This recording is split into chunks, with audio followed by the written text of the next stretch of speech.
കാടിൻ്റെ പാട്ടും കുഞ്ഞിക്കിളിയുടെ പാടവും. ഒരു വലിയ പച്ചക്കാടിൻ്റെ നടുവിലായി പുഴയും മരങ്ങളും പൂക്കളും ചേർന്ന് ചിരിക്കുന്ന ഒരു സുന്ദരമായ കാടുണ്ടായിരുന്നു. ആ കാട്ടിൽ താമസിച്ചിരുന്ന മൃഗങ്ങളും പക്ഷികളും എല്ലാം തമ്മിൽ വലിയ സൗഹൃദത്തിലായിരുന്നു. പുലർച്ചെ സൂര്യൻ ഉദിച്ചാൽ കാട് മുഴുവൻ പാട്ടുകളാൽ നിറയും. ആ കാട്ടിലെ ഏറ്റവും ചെറിയ പക്ഷിയായിരുന്നു ചിന്നു എന്ന് പറഞ്ഞ ഒരു കുഞ്ഞു പക്ഷി.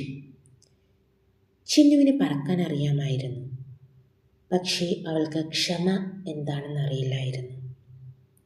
ഞാൻ വേഗത്തിൽ പറക്കും, എല്ലാവരും എന്നെ നോക്കി അസൂയപ്പെടും. അതായിരുന്നു അവളുടെ സ്വപ്നം.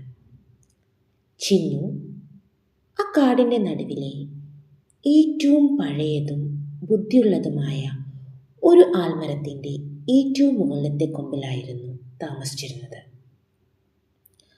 ആ ആൽമരം എന്നും ചിന്നുവിനോട് സംസാരിക്കുമായിരുന്നു.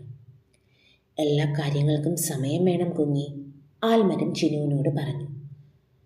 പക്ഷേ ചിന്നു അത് കേട്ടില്ല. ഒരു ദിവസം കനത്ത മഴയും കാറ്റും ആ കാടിനെ പൊതിഞ്ഞു. വലിയ പക്ഷികൾ പോലും മരങ്ങളിൽ ഒളിച്ചിരിക്കുമ്പോൾ ചിന്നു ഒറ്റയ്ക്ക് പറക്കാൻ ശ്രമിച്ചു.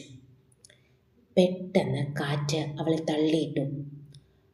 അവൾ ഒരു മുളമരത്തിൻ്റെ ചുവട്ടിൽ വീണു. ചിന്നു കരഞ്ഞു.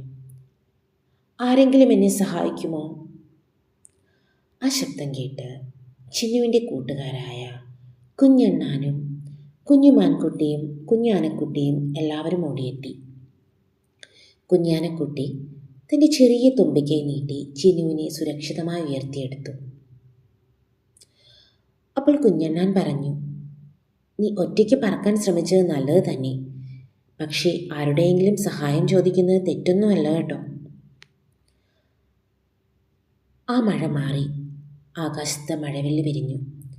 ചിന്നു ആൽമരത്തിലേക്ക് പറന്നു ചെന്നു. ഇനി ഞാൻ ക്ഷമ പഠിക്കും, സുഹൃത്തുക്കളെയൊക്കെ വിശ്വസിക്കും, ആൽമരം സ്നേഹത്തോടെ പറഞ്ഞു.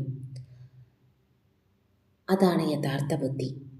അന്നു മുതൽ ചിന്നു ഒറ്റയ്ക്കായിരുന്നില്ല. ചിന്നു പാട്ട് പാടുമ്പോൾ കാട്ടിലുള്ള ഓരോ കിളികളും കൂടെ പാടി. കാട് മുഴുവൻ ചേർന്ന് പാടി. പക്ഷികളും മൃഗങ്ങളും മരങ്ങളും ഒരുമിച്ച് ജീവിച്ചാൽ കാട് എന്നും സന്തോഷത്തോടെ ഇരിക്കും.